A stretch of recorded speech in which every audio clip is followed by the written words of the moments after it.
जल्दी करें, सिर्फ 8,999 रुपए में कोर i3 डेस्कटॉप 1 साल की वारंटी के साथ खरीदे। धीरे धीरे समय अपनी रफ्तार पकड़कर चलते चलते दौड़ने लगा और फिर पंख लगाकर उड़ ही गया। राम की पत्नी जानकी एक बहुत ही सुलझी हुई, सभ्य और संस्कारी लड़की थी, इसलिए उसने जल्द ही राम और उसके परिवार को अपना भी लिया और संभाल भी लिया।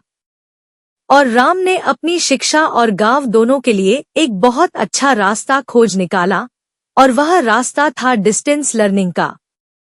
यह एक ऐसा सिस्टम होता है जिसमें विद्यार्थियों को रोज महाविद्यालय में नहीं जाना होता, बल्कि समय समय पर जाकर पर्चे देकर और कुछ जरूरी असाइनमेंट भरकर भी काम हो जाता था।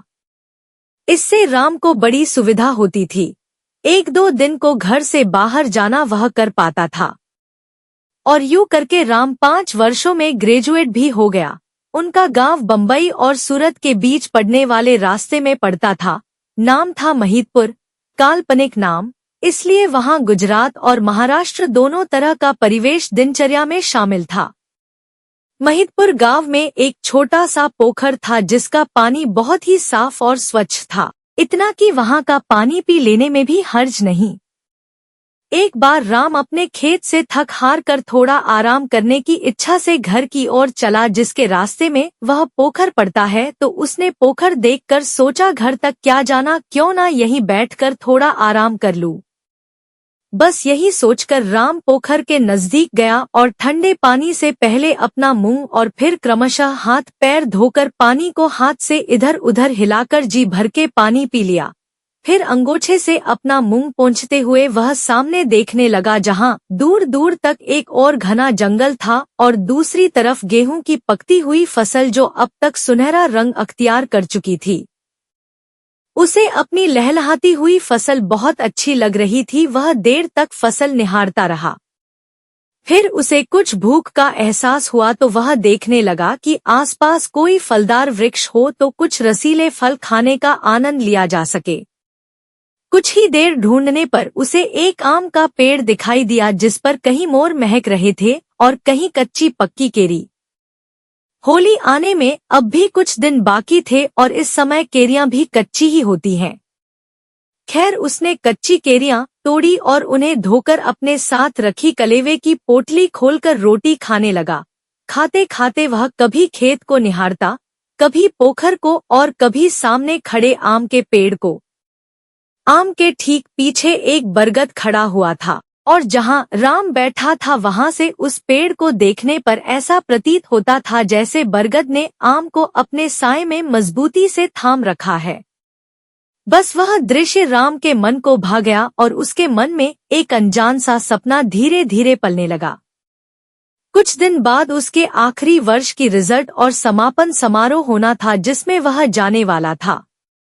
राम ने एक दिन पंचों की बैठक बुलाई और सबका उचित आदत करके बिठा लेने के बाद वह बोला, काका, मैं चाहता हूँ कि महिदपुर गांव की सुंदरता को बढ़ाया जाए और इसका प्रचार किया जाए, जिससे हमारे गांव की ख्याति दूर दूर तक फैले, और इस काम से जो भी आय होगी वह हम गांव के लिए खर्च करेंगे। पंच सुनकर एक एक करके सवाल पूछने लगे। कोई बोला, विचार तो अच्छा है बेटा, पर यह सब होगा कैसे? दूसरा बोला, क्या तुमने कोई काम सोचा है इस सब के लिए? कोई शहर छोड़कर भला इस गांव में क्या देखने आएगा? तीसरे ने कहा, अगर काम सार्थक हो तो कुछ सोचा जा सकता है। फिर एक आवाज आई। राम अपने दोनों हाथ उठाकर खुशी से खिलता हुए कहता है, बताता हूँ काका, सब बताता हूँ, लेकिन सबसे पहले जवाब दूंगा ताऊ आपकी बात का। राम सूखी ताऊ की तरफ मुड़ते हुए बोला।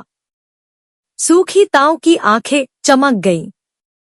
राम ने कहना जारी रखते हुए कहा, ताऊ, जब मैं कॉलेज के काम से शहर जाता था, मतलब लोग गांव जाना तो चाहते हैं पर रहने नहीं बल्कि घूमने, तो क्यों ना हम अपने इस खूबसूरत गांव को लोगों के लिए घूमने लायक बनाएं। राम चौंकते हुए बोला। इस पर पंच गंभीर मुद्रा लेकर बोले, हुन्हा। सोचा तो तुमने अच्छा है बेटा, लेकिन कहीं ऐसा ना हो कि पैसों के चक्कर में शहर की गंदादी हमारे गांव को ही कचरा बनाकर रख दे। हमें कुछ समय दो, सोचकर बात करेंगे। कहकर पंचों की सभा खत्म हुई और सब अपने अपने घर की ओर बढ़ चले। वहीं राम को तो जैसे चैन ही नहीं था। वह कागजों पर कुछ लिखापड़ी करने में लग गया। जल्दी करें, सिर्फ 8,999 रुपए में कोर आई 3 डेस्कटॉप 1 साल की वारंटी के साथ खरीदे।